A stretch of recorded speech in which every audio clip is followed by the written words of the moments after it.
Então quer dizer que o vazador francês Sofiane Le Geek me citou no vídeo dele? Será que é treta? Será que ele foi gente boa? É o que vamos ver hoje. O que posso dizer por enquanto é que ele explicou por que o remake pode não ser anunciado no Genki da Matsuri. Mas antes vamos a mais uma bomba que o Renan Rock jogou no Twitter. E de todas essa é que faz total sentido. Antes de mergulharmos nos detalhes, vamos relembrar. O Genki da Matsuri está marcado para passar no Brasil do dia 24 de janeiro de 2026. 25 é só no Japão, pessoal. Serão 3 grandes anúncios e tudo indica que o remake de Dragon Ball Super é um deles. E como eu sou muito legal, eu fiz a tabela para quem quer assistir no Brasil. Então já tira print e salva aí que está aparecendo na sua tela. Fala pessoal, eu vou aparecer de vez em quando aqui para atualizar algumas coisas muito importantes que foram aparecendo enquanto eu estava terminando esse vídeo, tá? A primeira coisa delas é sobre os anúncios, porque surgiu uma certa polêmica sobre a quantidade de anúncios. O que acontece? Criou-se um entendimento geral de que seriam 3 anúncios. E justamente é o que estaria no evento aqui. Um super anúncio, parte 1, e super anúncio, parte 2. Só que algumas pessoas relevantes começaram a dar a entender que será um grande anúncio dividido em 2 partes.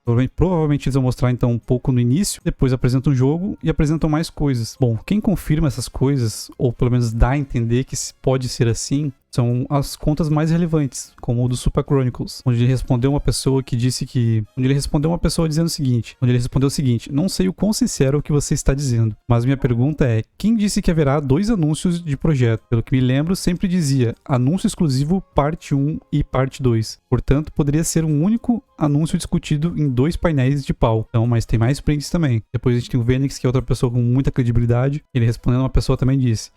ele mencionou, falando sobre o Sofiane Le Geek, né, que alguém estava acusando ele de falar que só teria um projeto, alguma coisa assim. Então o Venix comentou lá, ele mencionou 3 anúncios, incluindo o jogo, que é o que todos esperam. Aí o Venix complementa, das 2 partes, parte 1 e parte 2 do anúncio, só tenho certeza de uma revelação. Não sei nada sobre rumores do filme e estou um pouco cético, mas isso é só minha opinião. É possível que as 2 partes sejam basicamente o mesmo painel, repetido, com detalhes extras, ou convidados adicionais mais tarde, já que costumam fazer isso no Japão, para que as pessoas com ingressos para horários diferentes ainda possam assistir ao evento. Mas, como tudo está sendo transmitido ao vivo dessa vez, podemos ter mais de uma grande revelação. Então assim, se for pensar pelo ponto de que, bom, tu vai fazer o grande anúncio no início do evento e depois morreu o evento, vai ter um jogo ali e tudo mais. Então, nesse sentido, dividir em 2 partes faz sentido, para manter as pessoas mais em alerta até o final, fazer o ingresso valer a pena. Aí tinha um seguidor lá que tava conversando com ele e respondeu mais coisas, né? O seguidor falou, eu não acho que seja isso que você tá falando, até porque cita que são 2 super anúncios, portanto isso já indica que serão 2 anúncios de animação, já que ambos estão separados por um anúncio de um novo jogo. Indica que serão 2 projetos. É isso que ele falou, não faz muito sentido, porque não são 2 super anúncios, é parte 1 e parte 2, né? Então faria sentido, sim, se for 2 anúncios faz sentido, se for dividido um anúncio, dividido em 2 partes também faz sentido. Aí ele respondeu, na verdade está escrito super anúncio, no singular, está dividido em 2 partes. Também na versão japonesa. Eu também acredito e espero que sejam 2 partes, mas estou apenas tentando ser o mais preciso possível. E o Geekdom, no vídeo dele, que ele fez, um vídeo recente, ele também afirmou que são 2 projetos. Então assim, se todas essas pessoas estão afirmando isso, existe uma chance muito grande de ser apenas 2 projetos. Um grande projeto dividido em 2 partes e o jogo. Ah, mas é o remake? Bom, assim, eu consegui alguns contatos, algumas... Como é que eu vou dizer, sem expor ninguém? Fontes... E tem fontes ligadas ao Geekdom e ao Super Chronicles. E eles confirmam o remake.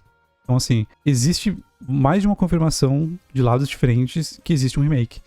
A questão é sobre o que é esse remake. Do que se trata esse remake. Vai ser um remake super bem feito, vai mudar o estilo artístico, vai ser uma coisa só um pouco mais polida. Isso ninguém sabe. E também sobre o... Vocês lembram da história dos prints vazados, do Jenga vazado e tudo mais? Eu consegui descobrir a motivação, o porquê que aquela pessoa dos prints vazados estava pedindo para retirar os Jengás. E ele conta que a pessoa que vazou o Jengá corre o risco de perder o emprego. Então ele estava ajudando nesse sentido, tipo assim, abafando para aquela pessoa não se ferrar. Aparentemente era uma coisa que não poderia ter vazado. Saiu de um ciclo de confiança. Mas vamos ao que interessa. Recentemente, o perfil de Renan Rock no X soltou informações extremamente específicas sobre como esse remake vai funcionar. Ele disse que o remake será do anime de Dragon Ball Super. As conclusões dos arcos serão as mesmas do anime, que já conhecemos, tudo igual. No entanto, no meio dos arcos incluirão algumas coisas do mangá, diálogos e acontecimentos em batalhas, por exemplo. Significa que não será uma adaptação 100% fiel ao mangá de Toyotaro, como muita gente estava especulando. Será o anime que conhecemos, com a mesma estrutura e finais, mas com elementos do mangá inseridos ao longo dos arcos. Mas a pergunta que não quer calar: quais cenas deverão ir para o remake? Renan diz que são aquelas que foram sugeridas por Toriyama, enquanto o mangá era produzido por Toyotaro. Ele teve mais envolvimento na produção do mangá do que no anime de Dragon Ball Super. Este remake seria, portanto, mais fiel à ideia original do Toriyama. Aqui está o ponto crucial, que faz tudo fazer sentido. Toriyama teve muito mais envolvimento criativo no mangá de Toyotaro do que teve no anime original de Dragon Ball Super.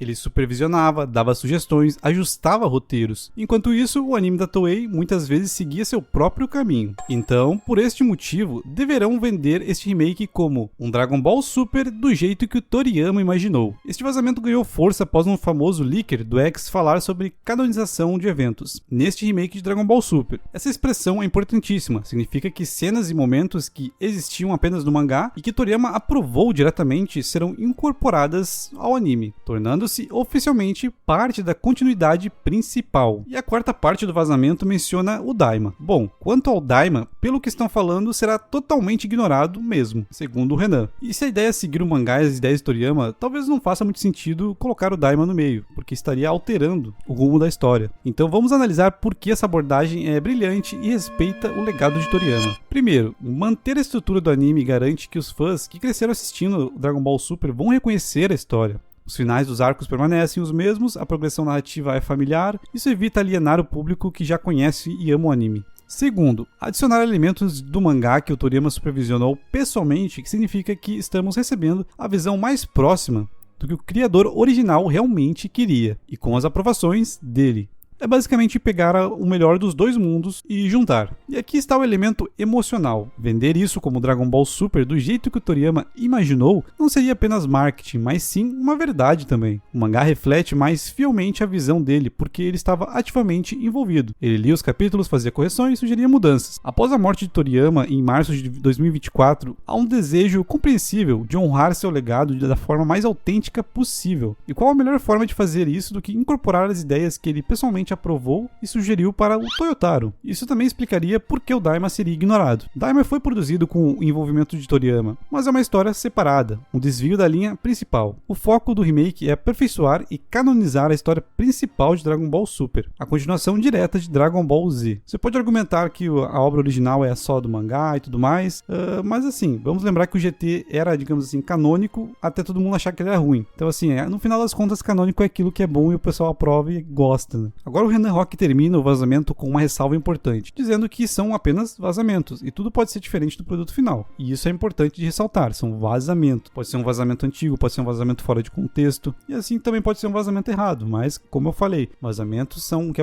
peças de um quebra-cabeça que ajudam a gente a tentar descobrir o que vai acontecer. Ninguém está confirmando nada aqui. E os vazadores principais, como o Geekdom, eles não estão falando muito porque eles estão se preservando. Eu mesmo mandei uma mensagem no Twitter pro Geekdom e ele respondeu. Olhem o nível das ameaças que o Geekdom recebia. Então assim, pra ele não vale a pena se expor, talvez ele não esteja no momento bom. Então ele não falar nada também não significa que não teremos um remake. Mas agora vamos falar sobre o Sofian. Vamos ver o que ele falou de mim. O Sofian Le Geek é um dos maiores canais franceses de Dragon Ball. Fez um vídeo recentemente onde ele me citou e explicou algo extremamente importante que muita gente não está entendendo. A situação caótica que existe nos bastidores da produção de Dragon Ball atualmente. E ele tem toda a razão. Vou explicar o que ele disse. Muita gente ficou falando que ele não sabia de nada por ter dito que talvez não saia no Genki Damatsuri o anúncio do remake. Então ele fez um vídeo para explicar. A grande questão é, Dragon Ball hoje é gerenciado por múltiplas entidades que precisam concordar com tudo. E sem Akira Toriyama para dar a palavra final, isso virou uma bagunça administrativa. Vejam, na produção de One Piece, você tem Eiichiro Oda. Ele é o autor e tem a palavra final. Ele decide. Simples assim. Se há alguma discordância sobre direção criativa, Oda pode simplesmente dizer, fazemos assim e pronto, está decidido. Dragon Ball não tem mais isso. Toriyama faleceu e agora temos temos um sistema de comitê onde 4 entidades principais precisam concordar, sendo elas Shueisha, a editora do mangá, Toei Animation, responsável pelo anime, Bandai Namco, que cuida dos jogos, e a Capsule Corporation Tokyo, comandada por Akio Yoko, que gerencia a marca como um todo. Para que algo aconteça com Dragon Ball, seja anime, filme ou jogo, essas 4 entidades precisam estar de acordo. Isso é extremamente complicado, pois envolve os interesses particulares de cada uma. O Sofia explicou perfeitamente. Imagine que 3 dessas empresas concordam que o remake deve ser sazonal, com pausas entre arcos para garantir qualidade de animação consistente, ou seja, por temporadas. Mas uma delas quer o formato de anime contínuo, lançando episódios semanalmente sem parar, o estilo que a gente conhece. O que acontece? Temos um impasse, negociação, atrasos, cada um quer as suas coisas. A Toei Animation quer liberdade criativa para adicionar suas próprias cenas, a Shueisha quer máxima fidelidade ao mangá de Totaro, a Capsule Corporation tem outra visão baseada em brand, em marketing, essas coisas. Então, quem decide? Não há uma única pessoa com autoridade final. E segundo a Sofia, ele tomou muito cuidado ao explicar isso. Existe a possibilidade real de que o anúncio do remake não aconteça no Genki Damatsuri, no dia 24 de janeiro. Não porque o projeto não exista, segundo ele, existe. E ele disse que viu coisas que comprovam isso, mas sim porque essas entidades podem não ter chegado em um acordo, ou ter tido algum tipo de problema no meio do caminho. Qualquer problema no meio do caminho pode ter que adiar esse projeto. E aí ele também citou o outro evento em abril, que seria Dragon Ball Games Battle Hour, ou ele também citou que poderia ser no verão de 2026. Então foi isso, ele meio que me citou no vídeo dando ênfase, que eu dei uma ênfase no talvez dele. E ele achou que seria interessante explicar esse talvez. Foi super educado, gente boa, então pra sua tristeza não teve treta. Inclusive ele respondeu todas as minhas perguntas no Twitter de forma muito gentil, então ele parece ser um cara legal. Espero que tudo isso não dê um problema pra ele caso esse remake não se confirme ou algo assim. Mas eu acredito que eles não preparariam um evento deste tamanho pra não anunciar o remake. Se não sair agora, eu sinceramente não acreditaria mais. Mas isso tudo é uma precaução do Sofia. Sobre a questão de adiamento do suposto remake, o próprio Geekdom também afirmou que existe um certo conflito entre Akio Yoko e Shueisha, mas ele também no mesmo vídeo disse que ele não acha que isso seria motivo para adiar um projeto. E eu também acho que isso não faz sentido, porque um evento desse tamanho, não ter convicção do que vai apresentar, não faz o menor sentido. Como é que eles iriam substituir uma coisa de última hora? Eu acho que isso é muito estranho. Eu nem iria postar isso aqui no Twitter, eu fiz um fio gigantesco aqui, porque o Geekdom postou um vídeo e gerou muita confusão, e aí eu obriguei a meio que postar para esclarecer. Então, se tu não me segue no Twitter aí, porque ali eu posto às vezes as coisas antecipadas. E aí vocês ficam por dentro também, porque eu não sei, às vezes são detalhes tão pequenos que não vale a pena fazer um vídeo, então talvez às vezes eu poste lá. Então me segue lá para ficar por dentro. E outra coisa interessante é alguns comentários que o Venix faz, ó, por exemplo, ele respondeu, ó, por que vocês estão... Uma pessoa zoou que estava sem expectativa do evento, e ele comentou, né, por que vocês estão tão mal-humorados? É claro que haverá grandes revelações, pois não faria sentido realizar um evento deste tipo sem elas. Então ele meio que tá dizendo, calma, vai ter uma coisa muito grande. Talvez não seja como vocês querem, da maneira que vocês querem. Então vamos falar sobre o que realmente pode ser anunciado no Genki Damatsuri, já que há 3 grandes revelações confirmadas. Na primeira revelação, temos Masako Nozawa e Akio Yoko. Esse seria, teoricamente, o remake de Dragon Ball Super. Mas, como Sofia explicou, se houver problemas de última hora, pode ser substituído por outra coisa. Possivelmente o retorno do mangá de Dragon Ball Super. A segunda revelação, um novo jogo de Dragon Ball, é confirmado. Akio Yoko estará presente junto com Hironobu Kageyama, o cara responsável pelas aberturas de Dragon Ball, como Xalá e o Igota Power, além de aberturas de jogos. Também estarão Jun Furatani, produtor de Dragon Ball Sparking Zero, provavelmente para falar sobre a DLC, e o produtor de Dragon Ball Xenoverse. Isso pode indicar DLC novo ou possivelmente um Xenoverse 3. A terceira revelação contará com a Masako Nozawa, Akio Yoko e mais, indicando convidados surpresas talvez. O Sofia mencionou que há um filme Dragon Ball em CGI, em preparação, e pode ser anunciado aqui. E eu realmente acho que o rumor mais forte é esse filme em CGI. Então a combinação que nós podemos ter e seria ideal para o dia é um remake de Dragon Ball Super, um novo jogo, se possível Xenoverse 3, ou reviver a franquia Budokai, mais um filme em CGI. E na pior das hipóteses tem que trocar o remake por outra coisa, mas em geral é isso. E aqui está o ponto que o Sofia frisou muito bem. A Toei Animation terá liberdade criativa no remake. Não será 100% fiel ao mangá, como algumas pessoas estão dizendo por aí. E os vazamentos do Renan Rock confirmam isso. A estrutura é do anime, com adições do mangá. Sinceramente, isso é bom, porque o mangá de Toyotaro tem coisas excelentes, mas o anime também tinha momentos incríveis. O Torneio do Poder no anime foi épico. Resumindo tudo, os vazamentos do Renan Rock fazem sentido porque respeitam o legado de Toriyama, incorporando suas contribuições diretas do mangá. Não esqueçam de curtir o vídeo, se inscrever e deixem o seu hype para ajudar esse vídeo a chegar em mais pessoas. E claro, para o YouTube entender que você gosta do meu conteúdo. Valeu e até o próximo vídeo.